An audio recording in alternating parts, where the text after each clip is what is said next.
সকাল বন্ধুরা, নতুন একটা দিনে নতুন সকালে আপনাদের সকলকে স্বাগত জানাই আমার বঙ্গোপমা চ্যানেলে। আজ হলো সোমবার আর ঘড়িতে বাজে 9:30।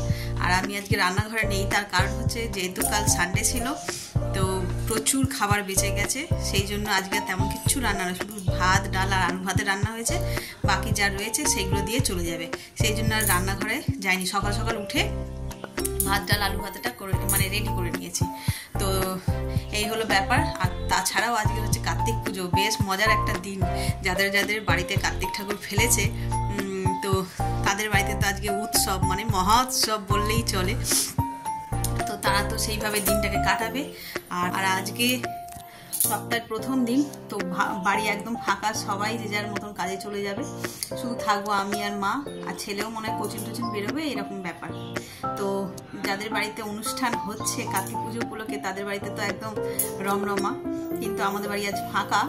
আজ হচ্ছে যে আমাদের বাড়ির জন্য একটা বিশেষ দিন, আজ হচ্ছে আমার শ্বশুরমশাইয়ের জন্মদিন। তো উনি যখন ছিলেন আমাদের মধ্যে তখন ওনার জন্মদিনও পালন করা হতো ঘরে। তো তোমরা আমার পুরোনো ব্লগে দেখেই থাকবে সবার জন্মদিন যেভাবে পালন করি, ভাত রান্না করে 5 রকম ভাজা, পায়েস, মিষ্টি এই সমস্ত কিছু দিয়ে করা হয়। তা উনি আবার পায়েস, মিষ্টি এই জাতীয় খাবার খেতে বেশি পছন্দ করতো, লুচি পরোটা এরকম।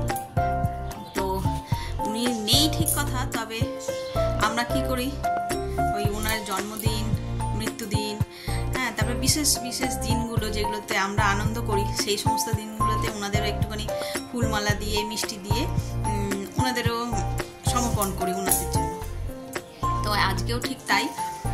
তো ওই মিষ্টি কালকে গেছিলাম এতে কুদঘাটে বললাম, তো ওনার পছন্দের মিষ্টি, উনি আবার সব রকম মিষ্টি খেতেন না, এখন তো অনেক ফ্যান্সি অনেক সুন্দর মিষ্টি বেরিয়েছে যেগুলো আমরা খাই আনি এরকম, কিন্তু ওনার সিলেক্টেড কিছু মিষ্টি ছিল যেগুলো উনি পছন্দ করতেন, সেগুলো সচরাচর এখন আর পাওয়াও যায় না। তার মধ্যে একটা আমি পাইও নি, দানাদার। এই যে এখানে বাবার ছবিটা এই উপরটায় থাকে, আজকে এই নিচটায় নামানো হয়েছে, আর এই একটু অল্প সামান্য জল মিষ্টি দেওয়া হয়েছে।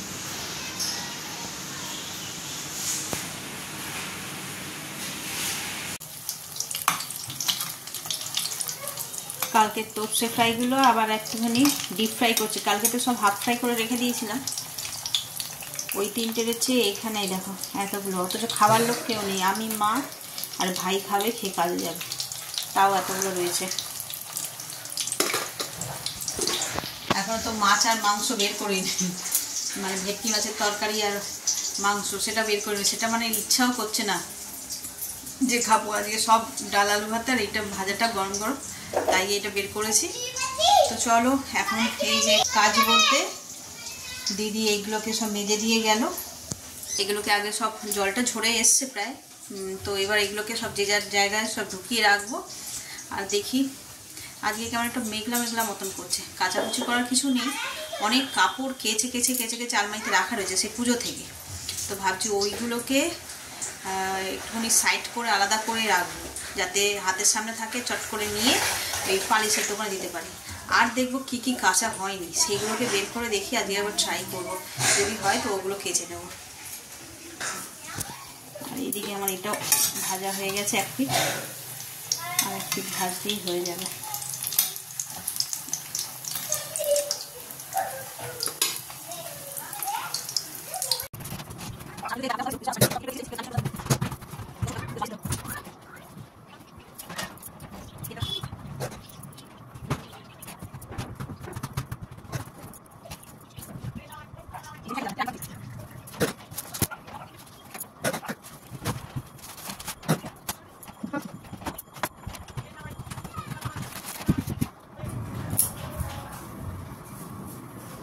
এই দুটো কাচবো, বাইরের সাইডে রাখি।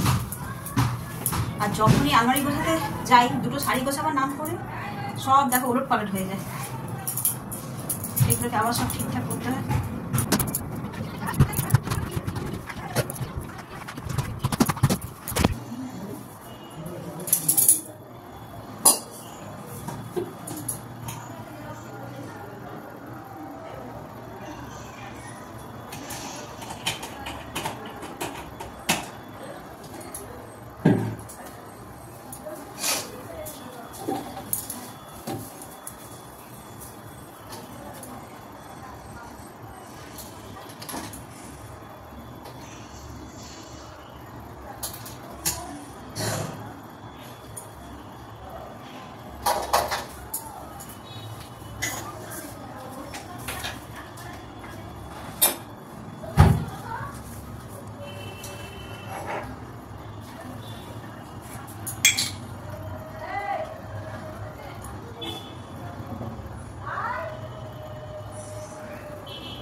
हरे राम राम राम हरे बोल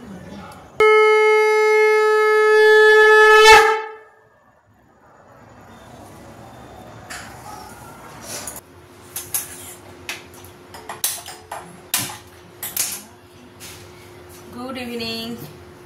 যে সন্ধ্যাবেলায় সন্ধে দিলাম, দিয়ে এলাম রান্নাঘরে চা করতে।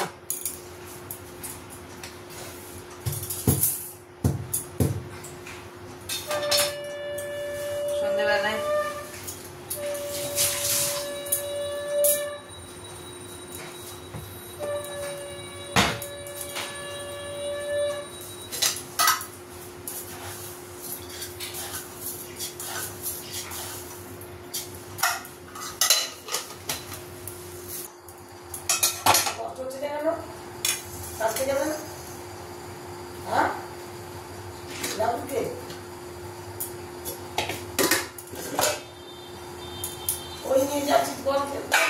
ভিজিয়ে প্যান জামা